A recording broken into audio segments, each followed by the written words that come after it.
Good morning দশম শ্রেণীর বন্ধুরা। আজকে তোমাদের জন্য আবার একটি নতুন ক্লাস নিয়ে আসলাম। এই ক্লাসে তোমাদের জন্য বেশ কিছু গুরুত্বপূর্ণ প্রশ্ন উত্তর নিয়ে আসলাম, যেগুলি সামনে মাধ্যমিক এবং তোমাদের টেস্টে অত্যন্ত গুরুত্বপূর্ণ ভূমিকা নেবে। কারণ এখান থেকেই অনেক প্রশ্ন এসে থাকে মাধ্যমিকে।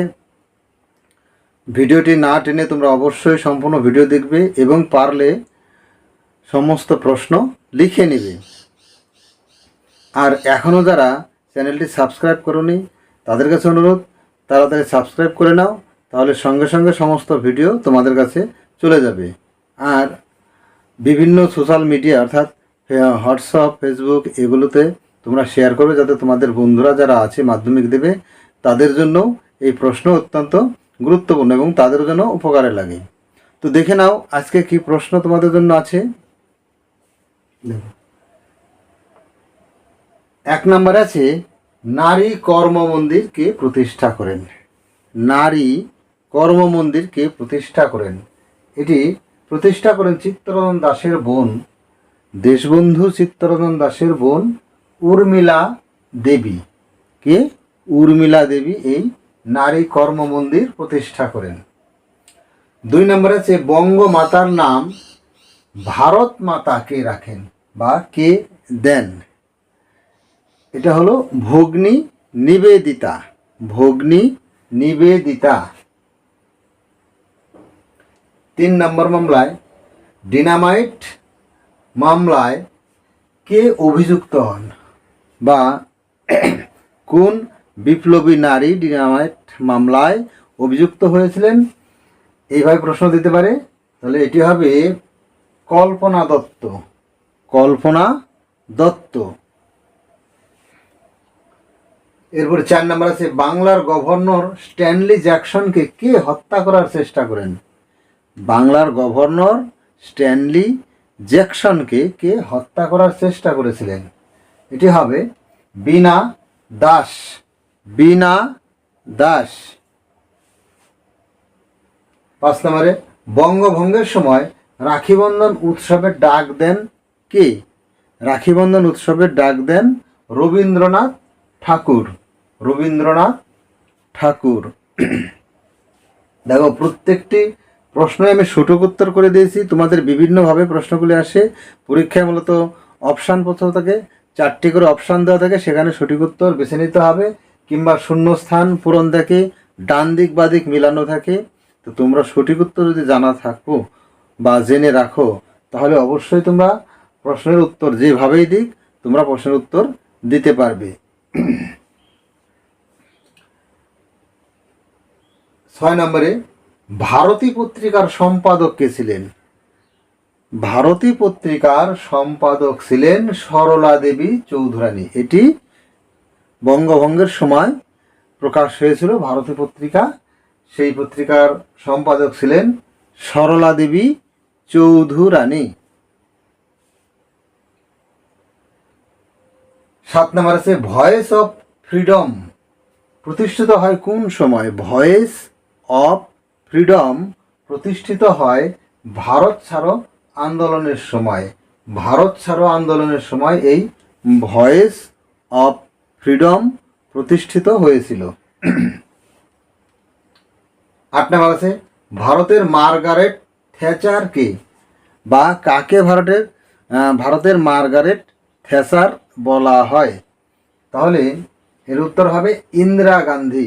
আমাদের ভারতের যে প্রাক্তন প্রধানমন্ত্রী ইন্দিরা গান্ধী ছিলেন, সেই ইন্দিরা গান্ধীকে মার্গারেট থ্যাচার বলা হয় বা তিনি মার্গারেট থ্যাচার নামে পরিচিত। 9 নম্বরে, বঙ্গভঙ্গের ঘোষণা করেন কে? বঙ্গভঙ্গের ঘোষণা করেছিল লর্ড কার্জন। যদি কত খ্রিস্টাব্দে দেয়? 1905 খ্রিস্টাব্দে। কার্যকরী হয় কবে? 16 অক্টোবর। তাহলে যেভাবে প্রশ্ন দেখ আমরা তার উত্তরটা অবশ্যই পেয়ে যাব। 10 নম্বর আছে, ভারতের বুলবুল কাকে বলা হয়? বা ভারতের বুলবুল নামে কে পরিচিত? এটির উত্তর হবে সরোজিনী নাইডু। সরোজিনী নাইডুকে ভারতের বুলবুল বলা হয়।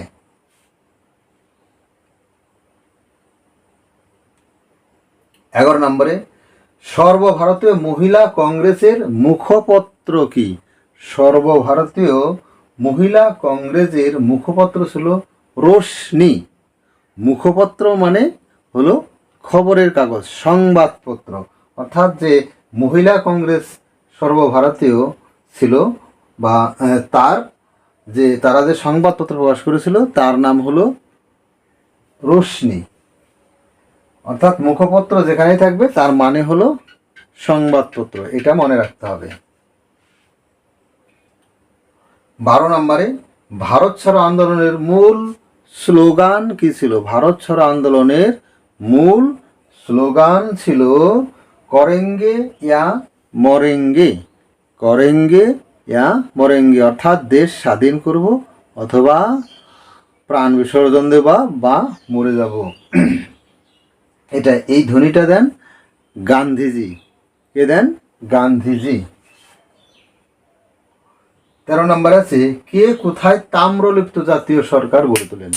কে কোথায় তাম্রলিপ্ত জাতীয় সরকার গড়ে তোলেন? তাম্রলিপ্ত জাতীয় সরকার গড়ে তুলেছিলেন মেদিনীপুরে, অর্থাৎ তমলুকের মেদিনীপুরে সতীশচন্দ্র সামন্ত। সতীশচন্দ্র সামন্ত তমলুকে এই তাম্রলিপ্ত সরকারটা গড়ে তুলেছিল। এটি হলো মেদিনীপুরে। 14 নম্বরে ভারতের প্রথম স্বতঃস্ফূর্ত ছাত্র ধর্মঘট কোনটি? ভারতের প্রথম স্বতঃস্ফূর্ত ছাত্র ধর্মঘট হলো লাহোরের কিং এডওয়ার্ড মেডিকেল কলেজে যে ছাত্ররা ধর্মঘট করেছিল এটি করেছিল 1905 সালে। কোথায়? ভারতের লাহোরে অবস্থিত কিং এডওয়ার্ড মেডিকেল কলেজের ছাত্ররা ধর্মঘট করেছিল 1905 সালে। এটি হলো ভারতের প্রথম স্বতঃস্ফূর্ত ছাত্র ধর্মঘট। 15 নম্বরে অনুশীলন সমিতি কে কোথায় গড়ে তোলেন? অনুশীলন সমিতি গড়ে তোলেন পুলিন বিহারী দাস। কোথায়? ঢাকায় গড়ে তোলেন। ঢাকায় গড়ে তুলেছিলেন পুলিন বিহারী দাস অনুশীলন সমিতি। 16 নম্বরে রাসবিহারী বোস এর ছদ্মনাম কি? রাসবিহারী বোসের ছদ্মনাম ছিল P.N. ঠাকুর। P.N. ঠাকুর। 18 নম্বরে বেঙ্গল ভলেন্টিয়ার্স কে গঠন করেন? বেঙ্গল ভলেন্টিয়ার্স গঠন করেন হেমচন্দ্র ঘোষ।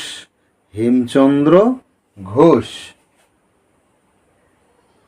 19 নম্বরে কাকে বাংলার কসাই কাজী বলা হয় বা বাংলার কসাই কাজী নামে কে পরিচিত ছিলেন? এভাবে প্রশ্ন যে কোনোভাবেই দিতে পারে। এটা হলো কিং ফোর্ড। কিং ফোর্ডকে বাংলার কসাই কাজী বলা হয়। 20 নম্বরে দেশ প্রাণ উপাধি কে পান বা দেশ প্রাণ নামে কে পরিচিত ছিলেন? এইভাবে প্রশ্ন আসতে পারে। এটা হলো বীরেন্দ্রনাথ শাসমল। বীরেন্দ্রনাথ শাসমলের উপাধি ছিল দেশ প্রাণ। 21 নম্বরে আলিন্দ যুদ্ধ কোন গুপ্ত সমিতির সদস্যরা করেছিল? আলিন্দ যুদ্ধ কোন গুপ্ত সমিতির সদস্যরা করেছিল? এটি ছিল বেঙ্গল ভলেন্টিয়ার্স। বেঙ্গল ভলেন্টিয়ার্স এই আলিন্দ যুদ্ধটা করেছিল। তাহলে দেখো আজকে তোমাদের যে 21টি প্রশ্ন দিলাম প্রত্যেকটি প্রশ্নই কিন্তু খুবই কমন প্রশ্ন, গুরুত্বপূর্ণ প্রশ্ন। তোমরা অবশ্যই এগুলো পড়বে এবং লিখে নেবে। তো আবার অনুরোধ রাখছি তোমরা যারা সাবস্ক্রাইব করে নি এখনও সাবস্ক্রাইব করে নেবে আর যত পারো শেয়ার করে দেবে যাতে তোমাদের জন্য অন্যান্য বন্ধুদেরও উপকার হয়। আজকে এই পর্যন্তই, দেখা হবে নতুন ভিডিওতে। বাই।